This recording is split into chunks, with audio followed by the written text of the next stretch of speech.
बच्चों, welcome in our channel personal tutor. और मैं आपकी सोफिया मैम आपके लिए लेके आई हूँ केमिस्ट्री की एक और नई वीडियो। तो जैसे कि आप सभी जानते हैं कि फर्स्ट टर्म की एग्ज़ाम हो चुकी है और सेकंड टर्म बहुत ही जल्दी आने वाली है। सो फर्स्ट टर्म तो हमारा पूरा एमसीक्यू पैटर्न था, लेकिन अगर हम सेकंड टर्म की बात करेंगे तो सेकंड टर्म हमारा पूरा सब्जेक्टिव है। तो हमारे पास में प्रेशर बहुत ज़्यादा बढ़ गया है और टाइम भी बहुत ज़्यादा कम है। तो मैं अभी वो वाले टॉपिक्स आप लोगों को लेके आऊँगी जो सेकंड टर्म के लिए बहुत ज़्यादा इम्पॉर्टेंट हैं, और अभी हम सेकंड टर्म ही डिस्कस करेंगे। अभी मैं आपको यहाँ पर एक छोटा सा समरी बता देती हूँ कि हमको सेकंड टर्म के अंदर कौन कौन से ऐसे चैप्टर्स हैं जो आने वाले हैं। ठीक है, वन बाय वन करके हम उन्हीं चैप्टर्स पर पहले फोकस करने वाले हैं गाइस। ठीक है, तो बच्चों देखिए, जुड़ जाइए हमारे साथ में। और यहाँ पर आज मैं आपको बता देती हूँ कि सेकंड टर्म में जो आपकी सब्जेक्टिव एग्जाम होने वाली है उसमें आपको कौन कौन से चैप्टर्स हैं जो आने वाले हैं। सबसे पहले हम यहाँ पर फिजिकल केमिस्ट्री के चैप्टर्स मैं आपको बता देती हूँ। सो फिजिकल केमिस्ट्री से हमें जो चैप्टर्स आएंगे वो आने वाला है। सबसे पहला चैप्टर हमारा जिसको हम कह रहे हैं इलेक्ट्रोकेमिस्ट्री। इलेक्ट्रोकेमिस्ट्री पहला ऐसा चैप्टर है जो आने वाला है आपको सेकेंड टर्म की एग्जाम में। फिजिकल केमिस्ट्री से पहला चैप्टर, ये पहला चैप्टर आपका इलेक्ट्रोकेमिस्ट्री आ रहा है सेकेंड टर्म की एग्जाम में। सेकेंड अगर मैं बात करूँ तो सेकेंड जो हमारा चैप्टर आ रहा है वो आ रहा है केमिकल काइनेटिक्स। ये भी हमारा फिजिकल केमिस्ट्री का ही चैप्टर है बेटा। केमिकल काइनेटिक्स आ रहा है हमारा सेकेंड टर्म के एग्जाम में। केमिकल काइनेटिक्स सेकेंड टर्म में आ रहा है। थर्ड की अगर मैं बात करूं तो तीसरा हमारा आ रहा है सरफेस केमिस्ट्री। तीसरा जो हमारा चैप्टर आ रहा है वो है सरफेस केमिस्ट्री। तो थर्ड चैप्टर हमारा आ रहा है सरफेस केमिस्ट्री। तो ये तीन चैप्टर जो हमारे हैं वो कहाँ से आ रहे हैं? फिजिकल केमिस्ट्री से आ रहे हैं। ठीक है, अगर हम बात करते हैं ऑर्गेनिक की, तो ऑर्गेनिक के अंदर इस बार जो वेटेज है वो थोड़ा कम दिया हुआ है, क्योंकि जो दो मेजर चैप्टर थे वो ऑलरेडी फर्स्ट टर्म में आ चुके हैं। लेकिन यहाँ पे ऑर्गेनिक का जो एक ही चैप्टर है वो 2 के बराबर है। तो यहाँ पर अगला जो हमारा चैप्टर आ रहा है वो है aldehyde, ketone and carboxylic acid. ये वाला जो चैप्टर है हमें सेकेंड टर्म के अंदर पूछा जाने वाला है। Aldehyde and ketone and carboxylic acid, ये वाला जो हमारा चैप्टर है ये हमारा आने वाला है अगली वाली टर्म में। और उसके बाद में अगर हम नंबर 5th पे देखें तो हमारा नंबर 5th पे जो चैप्टर हमको आने वाला है वो है आपका ऑर्गेनिक कंपाउंड कंटेनिंग नाइट्रोजन। इसको मैं शॉर्ट फॉर्म में लिख दे रही हूँ, ऑर्गेनिक लिख देते चलो, कंपाउंड और कंटेनिंग, क्या कंटेनिंग है? नाइट्रोजन। ये वाला जो चैप्टर है ये आपका आने वाला है आपकी टर्म 2 में। तो फिजिकल केमिस्ट्री के 3 चैप्टर हो गए, ऑर्गेनिक के हो गए 2 चैप्टर। अब हम बात करते हैं इनऑर्गेनिक की। तो इनऑर्गेनिक के अंदर कौन कौन से चैप्टर हैं जो टर्म 2 के अंदर आने वाले हैं? तो हम यहाँ पे बात करते हैं ऑर्गेनिक केमिस्ट्री के टर्म 2 के अंदर कौन कौन से ऐसे चैप्टर्स हैं जो यहाँ पर आपको देखने को मिलेंगे। तो यहाँ पर मैं आपको बता देती हूँ, पहला चैप्टर जो फर्स्ट चैप्टर हमारा है वो आ रहा है कोऑर्डिनेशन केमिस्ट्री। बहुत ही इंटरेस्टिंग चैप्टर है, पूरा कॉम्प्लेक्स के बारे में पढ़ना रहेगा हमको। कोऑर्डिनेशन केमिस्ट्री ये जो चैप्टर है ये हमारा आ रहा है। और एक चैप्टर हमारा आ रहा है नंबर 7 पर, वो है DNF ब्लॉक एलिमेंट्स। क्योंकि पी ब्लॉक आ गया था, बहुत ज़्यादा वेटेज के साथ में आया था लास्ट वाली टर्म में, पूरे 10 मार्क्स का आया था पी ब्लॉक। ठीक है, तो ये कुछ 7 चैप्टर्स हैं जो आपकी टर्म 2 के चैप्टर्स हैं और टर्म 2 में आपसे पूछे जाने वाले हैं। तो ये आपको जो 7 के 7 चैप्टर है ना, आपको बहुत ही अच्छी तरीके से बच्चों पढ़ना है। इसमें आपको कोई भी टॉपिक छोड़ना नहीं है। और क्योंकि सब्जेक्टिव है तो आपको सब्जेक्टिव में थोड़ा सा आई थिंक आसानी हो जाएगी, क्योंकि अभी ऑब्जेक्टिव में तो ऐसा रहता है कि या तो आंसर पूरा सही हो जाता है या गलत हो जाता है। सब्जेक्टिव में ये है कि अगर आपको उस टॉपिक का थोड़ा बहुत भी नॉलेज है तो आप थोड़ा सा लिख सकते हो। बट ये है कि सब्जेक्टिव है और हमारे पास में टाइम बहुत कम है, बट मैं आपको पूरा कंप्लीट करवा दूंगी। तो हम यहाँ पर हमारे, क्योंकि फिजिकल का जो कंटेंट है इस बार वो थोड़ा ज़्यादा है, हमारे 3 चैप्टर है फिजिकल के अंदर। तो हम इस तरीके से करेंगे, हमारा पहला हम फिजिकल का एक चैप्टर ले लेंगे। ठीक है, पहले हम फिजिकल का एक चैप्टर कर लेते हैं, उसके बाद में हम ऑर्गेनिक और इनऑर्गेनिक की तरफ प्रोसीड करेंगे। ठीक है, क्योंकि हमारे फिजिकल केमिस्ट्री का वेटेज ज़्यादा है, इसमें हमारे पूरे के पूरे 3 चैप्टर्स यहाँ पर आ रहे हैं, है ना, इसलिए तो मैं इसको अभी रफ कर देती हूँ। और हम हमारा फिजिकल का देखिए, हमारे 3 चैप्टर हैं, इलेक्ट्रोकेमिस्ट्री, केमिकल काइनेटिक्स, और एक चैप्टर और हमारा कौन सा है, एक और है सरफेस केमिस्ट्री। तो मैं यहाँ पर इलेक्ट्रोकेमिस्ट्री से स्टार्ट करवा देती हूँ क्योंकि ये सबसे बड़ा चैप्टर और आई थिंक ये हाई वेटेज का चैप्टर है। तो यहाँ पर हम इलेक्ट्रोकेमिस्ट्री से स्टार्ट कर देते हैं। तो हम बच्चों आज जो पढ़ने वाले हैं वो चैप्टर हमारा रहेगा इलेक्ट्रोकेमिस्ट्री, ठीक है। तो इलेक्ट्रोकेमिस्ट्री से हम यहाँ पर स्टार्ट करने वाले हैं, ठीक है। और वो टॉपिक्स मैं यहाँ पर डिस्कस करूँगी पहले जो सबसे ज़्यादा इम्पॉर्टेंट हैं और सबसे ज़्यादा एग्जाम में पूछे जाते हैं, उन टॉपिक्स को मैं यहाँ पर पहले डिस्कस करने वाली हूँ। इलेक्ट्रोकेमिस्ट्री बच्चों, सबसे पहले तो जैसे ही ये वर्ड आता है तो दिमाग में दो चीज़ें चलती हैं। इलेक्ट्रो वर्ड से दो चीज़ें माइंड में आती हैं, एक आता है इलेक्ट्रॉन और दूसरा आ जाता है इलेक्ट्रिसिटी। तो इलेक्ट्रॉन और इलेक्ट्रिसिटी दोनों ही आप यहाँ पर पढ़ने वाले हो। तो इस चैप्टर में आप सबसे ज़्यादा आपको जो देखने को मिलेगा वो एक तो आपको इलेक्ट्रॉन सबसे ज़्यादा देखने को मिलेगा वर्ड, और एक इलेक्ट्रिसिटी के बारे में आप सबसे ज़्यादा पढ़ोगे। अब अगर हम इलेक्ट्रिसिटी पर आते हैं तो कुछ बेसिक चीज़ें जो हम बहुत छोटी सी क्लास से पढ़ते हुए आ रहे हैं उनके बारे में हम डिस्कस कर लेते हैं। सबसे पहला पॉइंट हम यहाँ पे डिस्कस करेंगे व्हाट इज़ कंडक्टर। तो ये तो आपको पता होगा कि कंडक्टर क्या होते हैं, बहुत अच्छे से मालूम होगा, बहुत ईजी सा क्वेश्चन है ये तो, 9th क्लास का बच्चा भी अगर होगा तो वो भी बता देगा। देखिए कंडक्टर्स वो होते हैं जो अपने में से करंट को पास होने देते हैं, जो अपने में से इलेक्ट्रिसिटी को पास होने दे, करंट को पास होने दे, उनको हम क्या बोलते हैं, कंडक्टर्स कहते हैं, ठीक है। जो अपने में से करंट को पास होने देता है उसको हम कंडक्टर्स कहते हैं, जो करंट को पास नहीं होने देता उसको हम इंसुलेटर कहते हैं। ये तो सभी को मालूम है, लेकिन यहाँ पर हम टाइप्स पढ़ लेते हैं अगर कंडक्टर के। तो यहाँ पर जो कंडक्टर्स होते हैं वो कंडक्टर्स दो कैटेगरी के अंदर चले जाते हैं बच्चों। पहली कैटेगरी हो जाती है सॉलिड कंडक्टर, दूसरी कैटेगरी हो जाती है इलेक्ट्रोलिटिक कंडक्टर। तो यहाँ पर हमारे दो टाइप के जो कंडक्टर हैं वो हमें देखने को मिलते हैं। एक हो जाता है हमारा सॉलिड कंडक्टर, दूसरा हो जाता है हमारा इलेक्ट्रोलिटिक कंडक्टर। अगर मैं बात करती हूँ यहाँ पे सॉलिड कंडक्टर की, है ना, तो सॉलिड कंडक्टर ऐसे कंडक्टर होते हैं, मेटेलिक कंडक्टर भी इनको कहते हैं। जितने भी मेटल्स होते हैं वो सारे सॉलिड कंडक्टर के अंदर आते हैं, क्योंकि वो क्या करते हैं, सॉलिड स्टेट में ही अपने में से करंट को क्या होने देते हैं, पास होने देते हैं। तो उनको हम क्या बोलते हैं, सॉलिड कंडक्टर कहते हैं। दूसरा हमारा हो जाता है इलेक्ट्रोलिटिक कंडक्टर। इलेक्ट्रोलिटिक कंडक्टर ऐसे कंडक्टर होते हैं जो मॉल्टन स्टेट में अपने में से क्या करते हैं, मॉल्टन स्टेट में अपने में से करंट को पास करते हैं। ऐसे कंडक्टर्स को हम क्या बोलते हैं, इलेक्ट्रोलिटिक कंडक्टर कहते हैं। तो ऐसे कंडक्टर जो मॉल्टन स्टेट में अपने से पास करते हैं करंट को, ऐसे कंडक्टर्स को क्या बोला जाता है, इलेक्ट्रोलिटिक कंडक्टर बोला जाता है। तो सॉलिड स्टेट में जो अपने में से करंट को पास होने देते हैं उसको सॉलिड कंडक्टर कहते हैं, और जो मॉल्टन स्टेट में अपने में से करंट को पास होने देते हैं उनको बोला जाता है इलेक्ट्रोलिटिक कंडक्टर, ठीक है। ये दोनों में बेसिक डिफरेंस है, ठीक है। अब सॉलिड कंडक्टर में जितने भी मेटल्स हो गए वो आ जाते हैं जो कंडक्टिविटी को रिप्रेजेंट करते हैं। इलेक्ट्रोलिटिक कंडक्टर में दो तरह के इलेक्ट्रोलाइट आपको देखने को मिलेंगे बच्चों, एक रहेंगे स्ट्रॉन्ग इलेक्ट्रोलाइट और दूसरे रहते हैं वीक इलेक्ट्रोलाइट, ठीक है। ये दो टाइप के कंडक्टर्स होते हैं, एक हो जाएंगे स्ट्रॉन्ग इलेक्ट्रोलाइट, दूसरे हो जाएंगे वीक इलेक्ट्रोलाइट। स्ट्रॉन्ग इलेक्ट्रोलाइट हम किसको बोलेंगे, स्ट्रॉन्ग इलेक्ट्रोलाइट वो होते हैं जो कंप्लीटली आयोनाइज हो जाएं, आयंस के अंदर कन्वर्ट हो जाते हैं, उनको हम स्ट्रॉन्ग इलेक्ट्रोलाइट कहेंगे। कंप्लीटली आयोनाइज हो जाते हैं, जो कंप्लीटली आयंस के अंदर कन्वर्ट हो जाते हैं, और जो आयंस में इनकम्प्लीटली डिसोसिएट होते हैं वीक इलेक्ट्रोलाइट। ऐसे इलेक्ट्रोलाइट रहेंगे जो कंप्लीटली आयंस में कन्वर्ट नहीं होंगे, जिनका कुछ पार्ट जो होता है वही आयंस के अंदर कन्वर्ट होता है, उनको हम वीक इलेक्ट्रोलाइट बोलते हैं। तो ये तो कुछ बेसिक चीज़ें हैं जो आई थिंक सभी को पता होगी। पहली चीज़ हमने यहाँ पर डिस्कस करी, पहली चीज़ हमारी हो गई यहाँ पर कंडक्टर्स। अब कंडक्टर्स के बाद में अगर मैं सेकेंड चीज़ यहाँ पर डिस्कस करूँ दूसरी, तो वो क्या होगी देख लें आप लोग। दूसरी भी बहुत ईजी सी चीज़ है।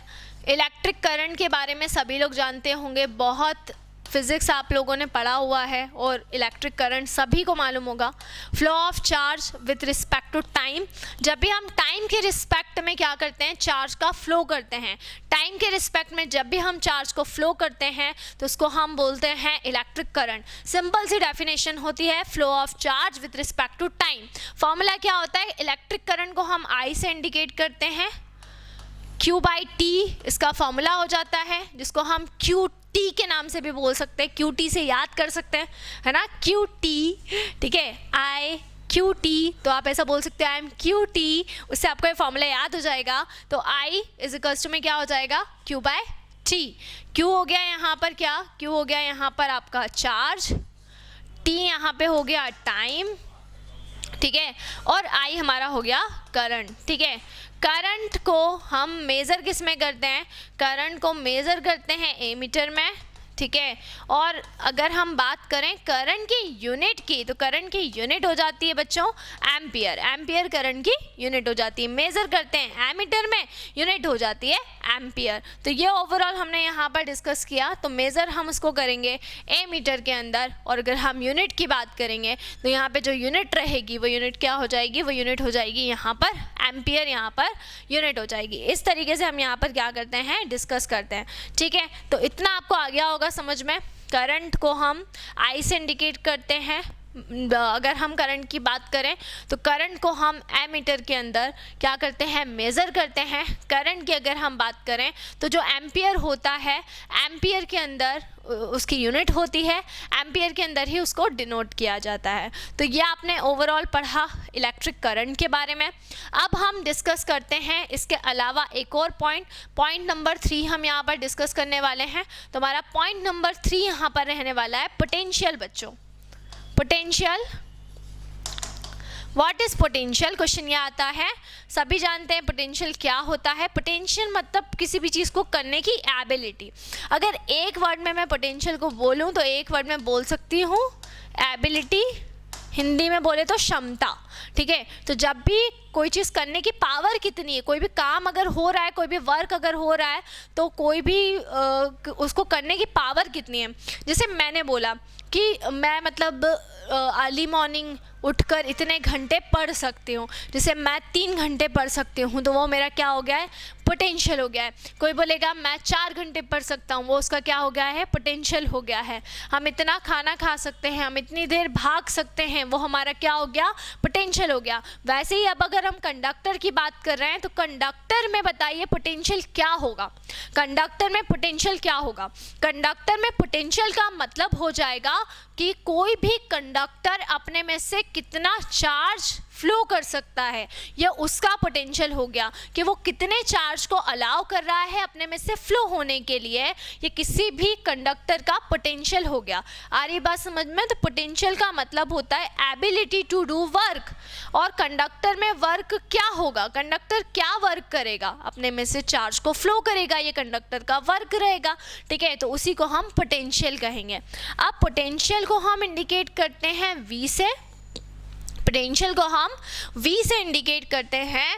पोटेंशियल की अगर मैं मेज़रमेंट की बात करूं तो वोल्ट मीटर के अंदर हम पोटेंशियल को क्या कर सकते हैं, मेज़र कर सकते हैं। वोल्ट मीटर के अंदर हम पोटेंशियल को क्या कर सकते हैं, मेज़र कर सकते हैं।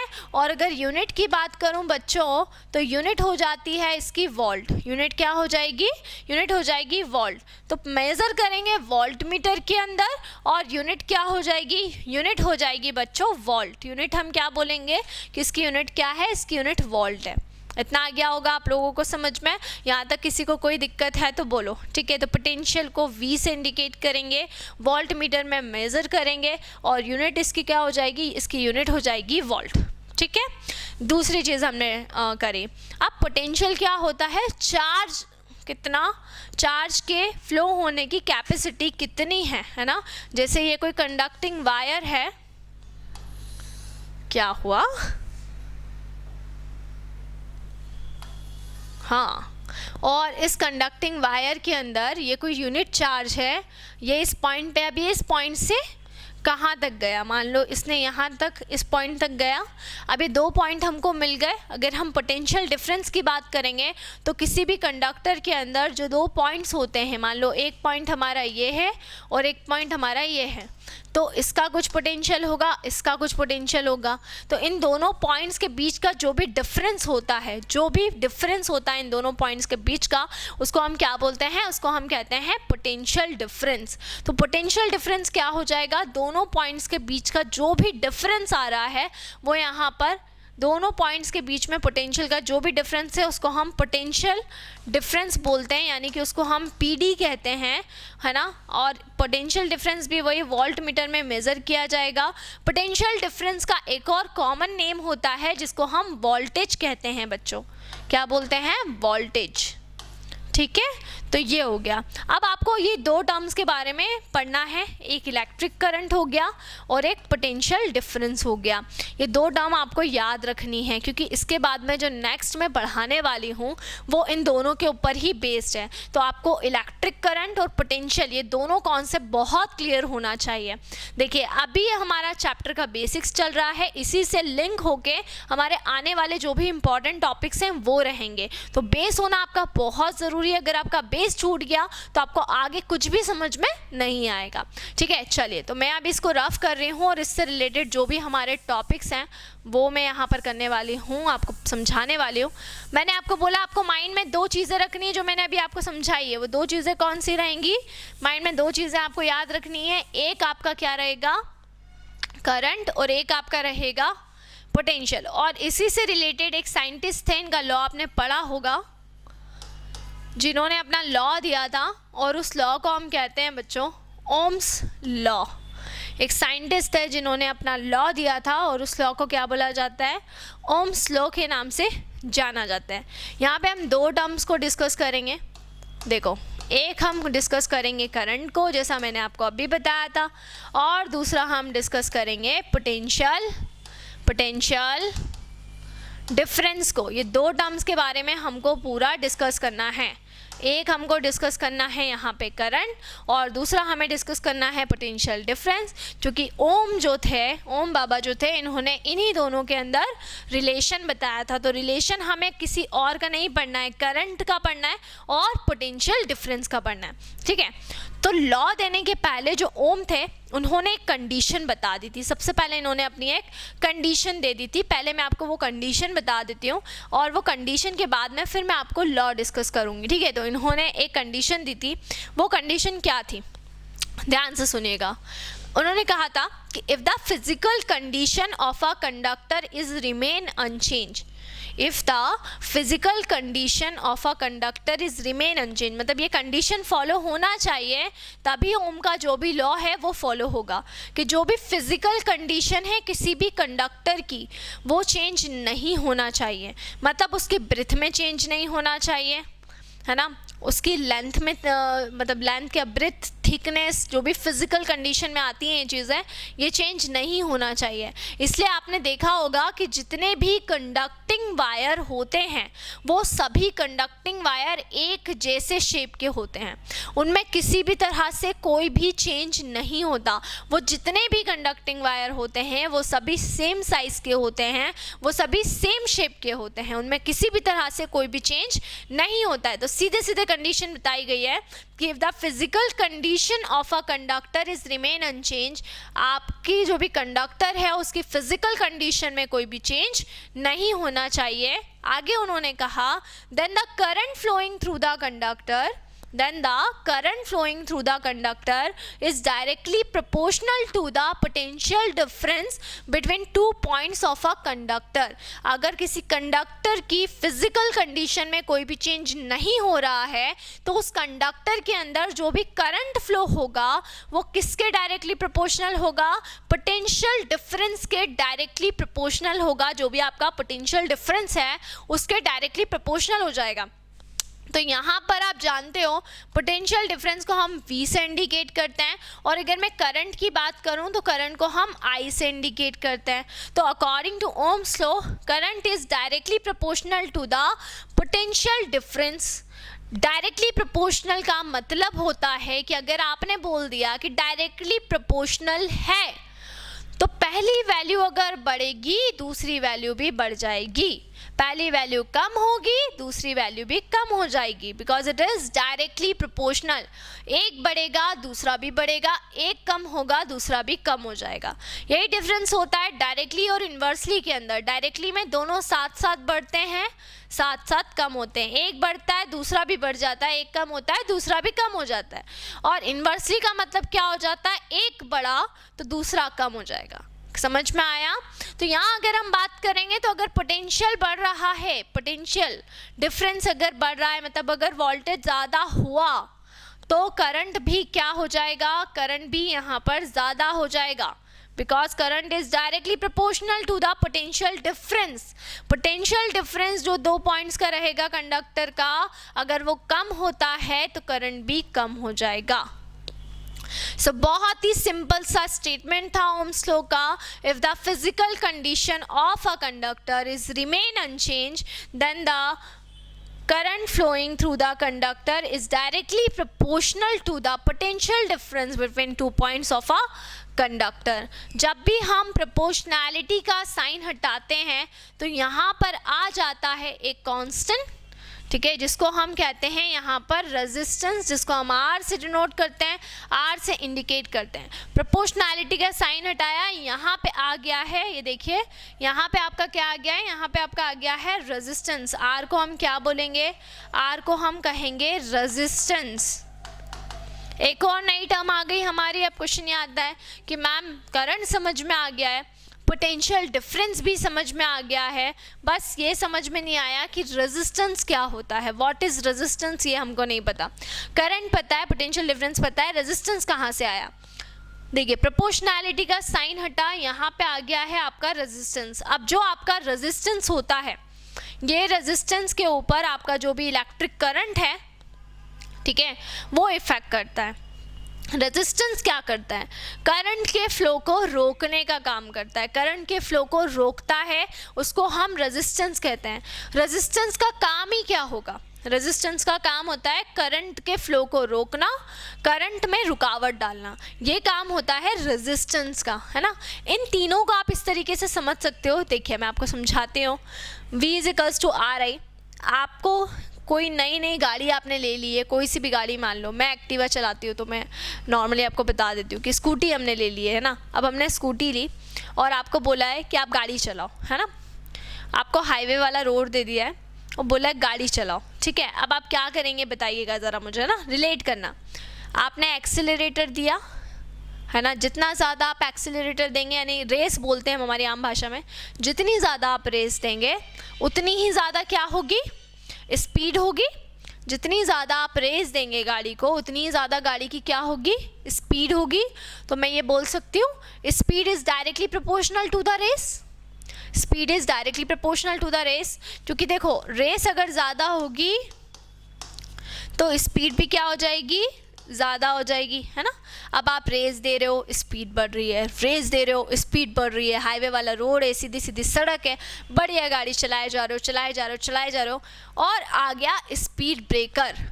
आपने गाड़ी को स्लो नहीं किया, आपकी रेस उतनी ही थी, स्पीड भी उतनी ही थी, लेकिन गाड़ी जैसे ही स्पीड ब्रेकर पे जाएगी तो थोड़े टाइम के लिए गाड़ी की स्पीड क्या हो जाएगी, गाड़ी की स्पीड स्लो हो जाएगी। क्योंकि स्पीड ब्रेकर का काम क्या होता है, स्पीड ब्रेकर का काम होता है गाड़ी की स्पीड को रोकना। तो बस वही फंक्शन यहाँ पर रेजिस्टेंस का होता है ना। समझ रहे हो, रेस ज़्यादा थी, स्पीड भी ज़्यादा थी, लेकिन क्या आया, स्पीड ब्रेकर आया, और स्पीड ब्रेकर ने आकर क्या किया, गाड़ी की स्पीड को क्या कर दिया है, गाड़ी की स्पीड को स्लो कर दिया है। वही काम यहाँ पे रेजिस्टेंस का होता है। पोटेंशियल ज़्यादा था, करंट भी ज़्यादा था, पोटेंशियल बढ़ रहा था, करंट भी बढ़ रहा था, लेकिन जैसे ही रेजिस्टेंस आया तो रेजिस्टेंस ने क्या किया, रेजिस्टेंस ने करंट की जो स्पीड है उसको क्या कर दिया, उसको उसने कम कर दिया। ठीक है, तो रेजिस्टेंस का फंक्शन क्या होता है, रेजिस्टेंस का फंक्शन होता है, रेजिस्टेंस का फंक्शन होता है स्पीड को क्या करना, करंट की स्पीड को कम करना, करंट को रोकना, करंट को स्टॉप करना। रेजिस्टेंस की डिफाइन यही रहेगी, the oppose of the conductance is called resistance. जो कंडक्टेंस को अपोज कर रहा है, करंट के फ्लो होने को क्या कर रहा है, अपोज कर रहा है, रोक रहा है, उसको हम रेजिस्टेंस कहते हैं। तो ये ओम्स लॉ था।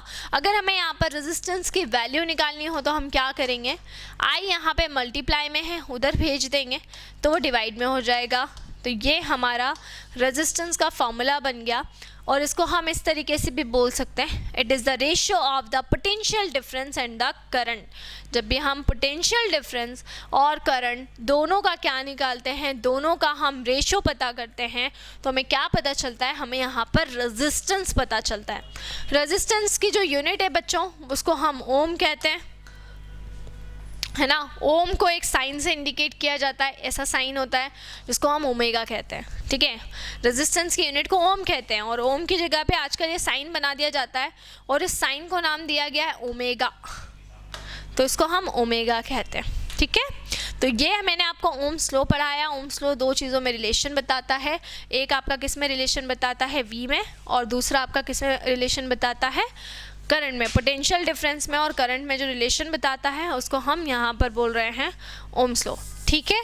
चलो आगे बढ़ते हैं, इसके आगे नेक्स्ट टॉपिक ओम्स लॉ के बाद में अब रेजिस्टेंस को थोड़ा सा और डिटेल में पढ़ेंगे, ठीक है। रेजिस्टेंस भी बेसिक्स में ही आ रहा है और रेजिस्टेंस को थोड़ा सा डिटेल में मैं आपको समझाऊंगी। चलिए देखिएगा, है ना, क्या होता है रेजिस्टेंस। तो टॉपिक हम ले लेते हैं रेजिस्टेंस। डेफिनेशन तो मैंने आपको बता दी है, बहुत ही सिंपल सी डेफिनेशन मैंने आपको बताई है इसकी। क्या होती है definition, oppose of conductance is called resistance. जो भी कंडक्टेंस को अपोज करता है, कंडक्टेंस के अपोज में काम करता है, उसको हम क्या कहते हैं, उसको हम रेजिस्टेंस कहते हैं। इतना तो आपको समझ में आ गया होगा। अब दूसरी तरीके से अगर हम बोलें तो रेजिस्टेंस जो होता है वो लेंथ ऑफ अ कंडक्टर के डायरेक्टली प्रोपोर्शनल होता है। मान लीजिए कोई कंडक्टिंग वायर है, इसकी जो लेंथ है वो मैंने कह दिए L है, और इसका जो एरिया है वो मैंने कह दिया area of cross section A है। दो चीज़ें हम यहाँ पर बात कर रहे हैं। लेंथ की अगर हम बात करें तो लेंथ L है, और एरिया ऑफ क्रॉस सेक्शन की अगर हम बात कर रहे हैं तो एरिया ऑफ क्रॉस सेक्शन क्या हो जाएगा, A हो जाएगा। दोनों को हम यहाँ पर डिस्कस करते हैं। So resistance is directly proportional to length of a conductor, and resistance is inversely proportional to area of cross section of a conductor, ठीक है। दूसरी तरीके से हम एक और तरीके से रेजिस्टेंस को पढ़ सकते हैं। कैसे पढ़ सकते हैं एक और तरीके से हम, कि जो रेजिस्टेंस होता है बच्चों वो लेंथ के डायरेक्टली प्रोपोर्शनल होता है। जो भी कंडक्टिंग वायर की लेंथ होती है उस कंडक्टिंग वायर की लेंथ के क्या हो जाएगा, डायरेक्टली प्रोपोर्शनल हो जाएगा।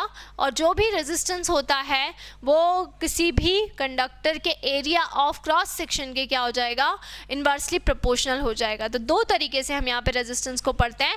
Resistance is directly proportional to length of a conductor and resistance is inversely proportional to area of cross section of a conductor. अगर रेजिस्टेंस के अंदर अगर हम बात करते हैं लेंथ अगर ज़्यादा होती है, किसी भी कंडक्टिंग वायर की लेंथ अगर ज़्यादा होती है तो उसका रेजिस्टेंस भी क्या हो जाता है, ज़्यादा हो जाता है, ठीक है। अगर यहाँ पर हम बात करते हैं कि किसी भी कंडक्टर का एरिया ऑफ क्रॉस सेक्शन ज़्यादा होता है तो रेजिस्टेंस कम होता है। अगर एरिया ऑफ क्रॉस सेक्शन कम होता है तो रेजिस्टेंस क्या हो जाता है, ज़्यादा हो जाता है। क्योंकि यहाँ पे इन्वर्सली बात कर रही जा रही है। जब भी इन्वर्सली का साइन आ जाता है तो इन्वर्स का मतलब क्या होता है, अगर एक चीज़ बढ़ती है तो दूसरी चीज़ भी ऑटोमेटिकली बढ़ जाती है, और अगर एक चीज़ कम होती है तो दूसरी चीज़ भी ऑटोमेटिकली क्या हो जाती है, कम हो जाती है। तो रेजिस्टेंस जो होता है वो अगर हम बात करें तो रेजिस्टेंस लेंथ के directly proportional and area of cross section के क्या हो जाएगा, इन्वर्सली प्रोपोर्शनल हो जाएगा। अब ये आपका हो गया इक्वेशन फर्स्ट एंड ये हो गई आपकी इक्वेशन नंबर सेकंड। अगर मैं दोनों को कंबाइन करके लिखूं बच्चों तो क्या हो जाएगा, यहाँ पे देखिएगा, by first and second. First और सेकेंड में क्या हो जाएगा, देखिए फर्स्ट और सेकेंड की अगर हम बात करेंगे, जो हमने फर्स्ट और सेकेंड लॉ लिया है, क्योंकि रिएक्शन ये आपकी इक्वेशन नहीं है, लॉ है ना, इक्वेशन में इक्वल का साइन आता है। तो इन दोनों को अगर हम कंबाइन कर लेते हैं तो यहाँ पर हो जाएगा resistance is directly proportional to L और resistance is inversely proportional to A। देखो दोनों को कंबाइन कर दिया मैंने, फर्स्ट को और सेकंड को, दोनों को ही हमने यहाँ पर क्या कर दिया है, दोनों को ही हमने यहाँ पर कंबाइन कर दिया। तो रेजिस्टेंस किसके डायरेक्टली प्रोपोर्शनल हो गया है, लेंथ ऑफ एनी कंडक्टर के डायरेक्टली प्रोपोर्शनल हो गया है, और किसके इन्वर्सली प्रोपोर्शनल हो गया है, एरिया ऑफ क्रॉस सेक्शन के क्या हो गया है, एरिया ऑफ क्रॉस सेक्शन के इन्वर्सली प्रोपोर्शनल हो गया है। अब हम जब प्रोपोर्शनैलिटी का साइन हटाएंगे तो यहाँ पर क्या हो जाएगा, यहाँ पर एक कांस्टेंट आ जाएगा। जैसे ही हम प्रोपोर्शनैलिटी का साइन हटाते हैं तो यहाँ पे क्या आ जाता है, यहाँ पे एक साइन आ जाता है जिसको हम कहते हैं रो, और रो को बुलाते हैं हम रेजिस्टिविटी के नाम से। रो आपका क्या हो जाता है, रो आपका हो जाता है रेजिस्टिविटी। तो यहाँ पर हम जैसे ही प्रोपोर्शनैलिटी का साइन हटाते हैं तो यहाँ पर एक कांस्टेंट आ जाता है जिसको हम क्या बोलते हैं, रो कहते हैं, और रो यहाँ पर किसकी तरह काम करता है, रेजिस्टिविटी कहलाती है। अब रेजिस्टिविटी क्या होती है, मैं अभी आपको, अगला ही टॉपिक है हमारा तो इसको मैं तब बताऊँगी। तो यहाँ पर आपका रो आ गया है। अब देखिए यहाँ पर हम ले लेते हैं एल, और ये हम ले लेंगे ए, है ना, ठीक है। तो आर अगर रेजिस्टेंस की यूनिट, तो मैंने आपको पहले ही बता दी है, रेजिस्टेंस की यूनिट होती है ओम। रो हमारा क्या हो जाएगा, रो को हम क्या बोलेंगे, रो कांस्टेंट, इसको हम बोल सकते हैं स्पेसिफिक रेजिस्टेंस। इसके दो नाम होते हैं, या तो हम इसको कहेंगे स्पेसिफिक रेजिस्टेंस, या फिर इसको हम कह देते हैं रेजिस्टिविटी। और अगले ही टॉपिक में हम इसके बारे में डिस्कस करने वाले हैं। इसको हम कहेंगे स्पेसिफिक रेजिस्टेंस, या फिर इसको हम क्या बोलेंगे, रेजिस्टिविटी। तो ये हमने रेजिस्टेंस के बारे में पढ़ा है कि रेजिस्टेंस जो भी होता है वो लेंथ ऑफ कंडक्टर के डायरेक्टली प्रोपोर्शनल होता है, एरिया ऑफ क्रॉस सेक्शन के इनवर्सली प्रोपोर्शनल होता है। कंबाइन किया और हमने कहाँ पे इसको एंड किया है, स्पेसिफिक रेजिस्टेंस और रेजिस्टिविटी पे एंड किया है। नेक्स्ट अगर हम यहाँ पर बात करें तो अगला हमारा टॉपिक अब हो जाएगा स्पेसिफिक रेजिस्टेंस और रेजिस्टिविटी, हम यहाँ पर डिस्कस करेंगे। चलिए देख लेते हैं। तो स्पेसिफिक रेजिस्टेंस अगला टॉपिक है, स्पेसिफिक रेजिस्टेंस और resistivity. Next topic specific resistance और एक और नाम क्या हो जाएगा, रेजिस्टिविटी। चलिए क्वेश्चन ये आता है, what is specific resistance and what is resistivity. Specific resistance क्या होता है और रेजिस्टिविटी क्या होती है। देखिए रेजिस्टेंस अब भी आपने पढ़ा कि जो करंट को अपोज कर रहा है वो क्या है, वो रेजिस्टेंस है। जो भी करंट को अपोज करेगा वो क्या कहलाता है, रेजिस्टेंस कहलाता है। अब क्वेश्चन ये आता है, मैम स्पेसिफिक रेजिस्टेंस या रेजिस्टिविटी क्या होता है। स्पेसिफिक रेजिस्टेंस या रेजिस्टिविटी का मतलब क्या होता है, इसको हम कैसे डिनोट करेंगे। तो देखिए जब भी हम क्या करते हैं, हम लेंथ ले लेते हैं किसी भी कंडक्टर के अंदर, हम लेंथ ले लेते हैं 1 सेंटीमीटर, ध्यान से सुनना मेरी बात को, है ना, और एरिया हम ले लेंगे 1 सेंटीमीटर स्क्वायर।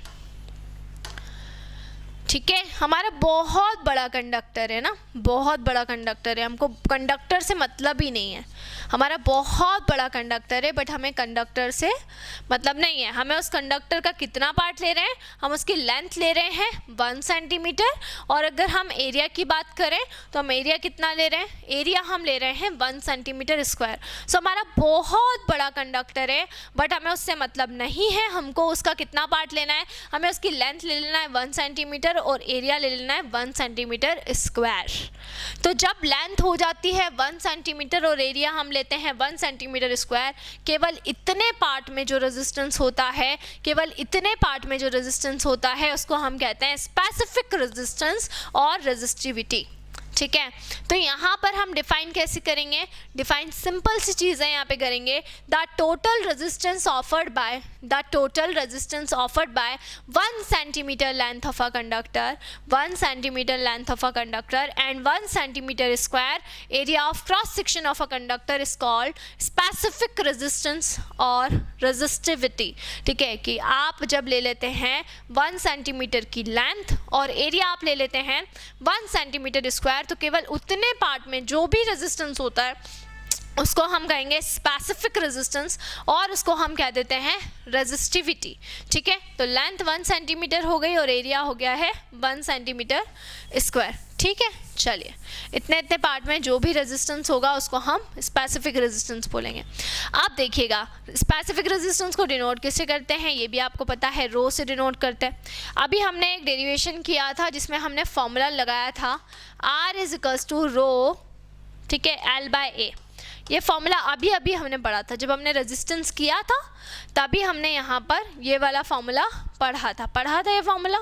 अब हम किसके बारे में पढ़ रहे हैं, हम स्पेसिफिक रेजिस्टेंस और रेजिस्टिविटी के बारे में पढ़ रहे हैं। पी जैसा ये बनता है, थोड़ा पी को टेढ़ा कर दो तो आपका रो बन जाता है। आपको रो को सिंगल करना है तो आप L बाय ए को कहाँ पहुँचा दोगे, R के पास पहुँचा दोगे। तो जब L बाय ए किसके पास जाएगा, R के पास जाएगा, तो ये क्या हो जाएगा, A बाय एल हो जाएगा A बाय एल हो गया ये A बाय एल। तो आपने क्या किया, जो L बाय ए था उसको किसके पास पहुँचाया, उसको पहुँचाया आपने R के पास में। जैसे ही R के पास में जाएगा तो वो क्या हो जाएगा, वो हो जाएगा A बाय एल, है ना, A बाय एल हो जाएगा। अब हम यहाँ पर according to the definition length रख देंगे। लेंथ कितनी रख देंगे बताएं, 1 सेंटीमीटर लेंथ रख देंगे। और एरिया कितना रख देंगे, एरिया हम रख देते हैं 1 सेंटीमीटर स्क्वायर। तो रो इज इक्वल्स टू क्या हो जाएगा, आर लेंथ कितनी, एरिया कितना हो गया 1 सेंटीमीटर स्क्वायर, और लेंथ कितनी हो गई 1 सेंटीमीटर हो गई। ठीक है, तो रो किसके बराबर हो गया बताओ, रो बराबर हो गया आर के। ये देखो प्रूफ कर दिया यहाँ पे हमने कि जब लेंथ 1 सेंटीमीटर होती है और एरिया 1 सेंटीमीटर स्क्वायर होता है तो जो भी रेजिस्टेंस होता है वो किसके बराबर होता है, जो भी रेजिस्टेंस होता है वो स्पेसिफिक रेजिस्टेंस के क्या हो जाता है, स्पेसिफिक रेजिस्टेंस के बराबर हो जाता है। तो जब भी जो लेंथ होती है वो कितनी हो जाती है 1 सेंटीमीटर हो जाती है, और जो भी एरिया होता है ना वो कितना हो जाता है 1 सेंटीमीटर स्क्वायर हो जाता है। तो जो भी रेजिस्टेंस होता है वो स्पेसिफिक रेजिस्टेंस के क्या हो जाता है, बराबर हो जाता है। ठीक है ना, इतना आ गया समझ में। चलिए अब मैं यूनिट बता देती हूँ, रेजिस्टिविटी या स्पेसिफिक रेजिस्टेंस की यूनिट बता देती हूँ। देखो यूनिट देख लो आप लोग, देखो इसकी यूनिट हम कैसे निकालेंगे, रेजिस्टिविटी या स्पेसिफिक रेजिस्टेंस की यूनिट हम कैसे निकालेंगे। फॉर्मूला हम लगाएंगे rho is equals to R A by L, यही निकाला था अभी फॉर्मूला हमने, है ना। चलिए तो रो तो एज इट इज़ आ जाएगा। अगर हम रेजिस्टेंस की बात करें तो रेजिस्टेंस हो जाएगा ओम, रेजिस्टेंस क्या हो जाएगा ओम। एरिया की अगर हम बात करें तो एरिया हो जाएगा सेंटीमीटर स्क्वायर, और लेंथ की अगर हम बात करें तो लेंथ हो जाएगी सेंटीमीटर। 1 सेंटीमीटर से 1 सेंटीमीटर हम क्या कर देंगे, कैंसिल कर देंगे। तो रो इज इक्वल्स टू हो जाएगा ओम इंटू सेंटीमीटर। ये स्पेसिफिक रेजिस्टेंस या रेजिस्टिविटी की क्या आ गई, यूनिट आ गई। तो रो की वैल्यू हो जाती है यहाँ पे ओम इंटू सेंटीमीटर, यहाँ पर यूनिट हो जाएगी, है ना, ओम इंटू सेंटीमीटर। ओम इंटू सेंटीमीटर यहाँ पर क्या हो जाएगी, यूनिट हो जाएगी। क्लियर हो गया यहाँ पे, ठीक है। तो rho is equals to ohm into centimetre, यहाँ पे यूनिट हो गई। ये हमने पढ़ा यहाँ पे रेजिस्टिविटी के बारे में, जिसको हम रो से इंडिकेट करते हैं। इसके बाद में हम हमारा अगला जो टॉपिक है उसको कल कंटिन्यू करेंगे। तो आज देखिए हमने इलेक्ट्रोकेमिस्ट्री के कितने सारे टॉपिक्स हमने यहाँ पे डिस्कस किए हैं, सारे बेसिक टॉपिक डिस्कस किए हैं। अब आपको आगे जो भी आप पढ़ोगे ना एकदम क्लीन होता जाएगा बच्चों, आपको अब कोई प्रॉब्लम होने ही नहीं वाली है। ठीक है, तो जुड़े रहिए हमारे साथ में इसी तरीके से, और जो भी डाउट्स रहे आप लोगों को बिल्कुल कमेंट सेक्शन के अंदर आप लोग डाल सकते हैं। थैंक यू सो मच बच्चों, हैव अ गुड डे।